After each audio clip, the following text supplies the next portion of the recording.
Seeing that Islam was being used by the Northerners to kill the infidel, then the world walk away because you don't want to be called Islamophobia. You don't want to be called that you are anti-Islam. Again, you are not anti-anything, you are anti-injustice.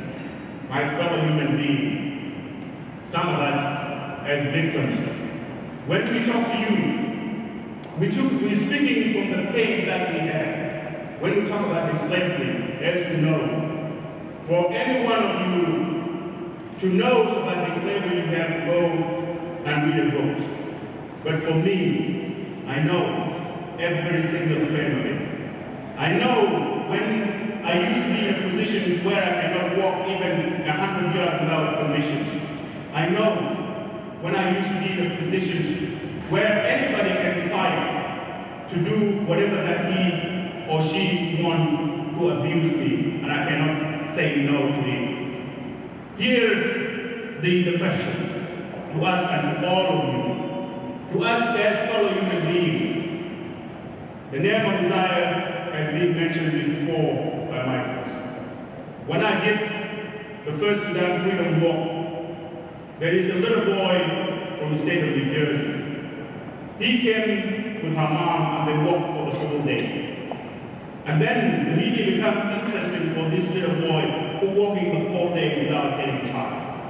And he was asked, why are you walking? And that little boy, his response was, and I quote, I don't want anybody to be killed. Yes, there is a peace agreement, Ambassador mentioned before, in place now, but that peace agreement itself, in my opinion, is not different from Addis Ababa agreements. The government in Khartoum, even at the time we speak, is that violating that peace agreement on a daily basis. In other words, the government in Khartoum is tampering with that agreement, is tampering with that peace agreement in which we, the United States, and the United States government was the one who brought that peace agreement. It is we, the people of these nations, the great nation of ours, who brought this hope of peace for people of Southern Sudan. And we're looking at it that peace agreement probably is not going to be there tomorrow. As being said by Director of National Intelligence that the mass murderings and the genocide is ready to happen in Southern Sudan. It was not me saying it, and it's not even any single Southern Sudanese saying it. It's one of our leader in the government saying it in the Senate. Secretary of State Hillary Clinton. She said the referendum in Southern Sudan is a ticking time bomb. Ticking time bomb. We have a question. Do we have to wait for that bomb to go off so that we won't have a regime like this tomorrow? Or we have to go now and rescue the situation and dismantle that bomb? But this is a hypothetical question. My friend John Honeycutt and George Clooney, they went to the Southern Sudan. Thank God we have somebody with this caliber, with the status of celebrity. He went because we had been begging him to do the right thing. So of course, he went to Darfur a couple of times and never could respond. In which I talked to him one time why he should not go to Southern Sudan. And he came back with all these messages to us and to our government. American leadership is needed now in Southern Sudan. American leadership is needed now in Southern Sudan. He didn't say tomorrow.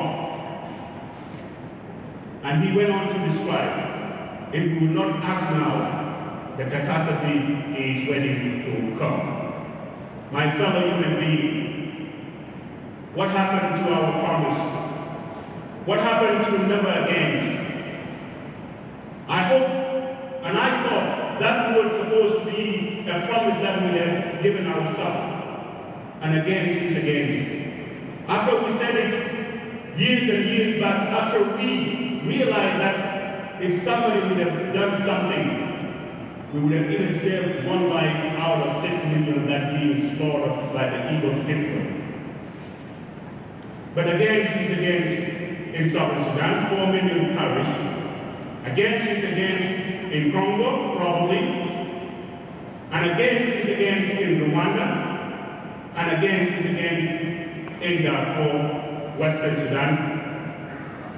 Do we have to wait, even though every single one of you know that promise? The promise that we're supposed to uphold. My fellow human being, I'm appealing to you. And I'm asking you tonight, let be the voice of those who have no voice. Let us speak up on behalf of those who cannot speak for themselves. Because tomorrow, when that time-ticking bomb Clinton talk about, we're going to feel sorry. Can we do something now? I'm asking you today, and I'm doing my part. Tomorrow, I'm going to start walking in the United States Senate and the United States Congress, and I will be walking barefoot to walk to every single office of our elected official, because tomorrow is going to be too late.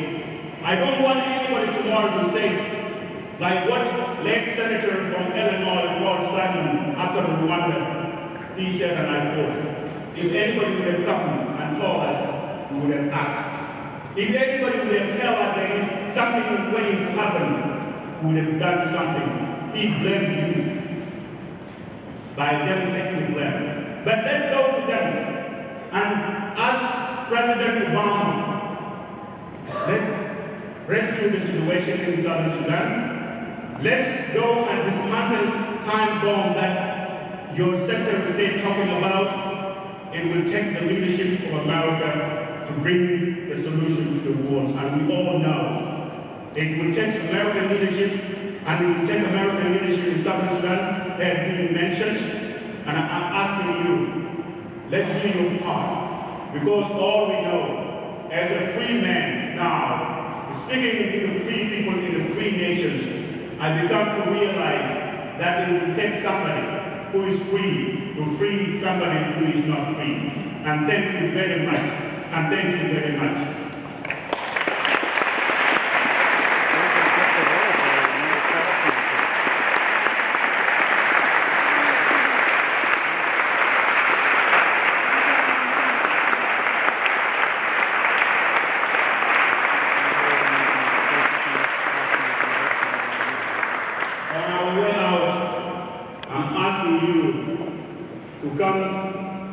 And have a clear look to the innocent people.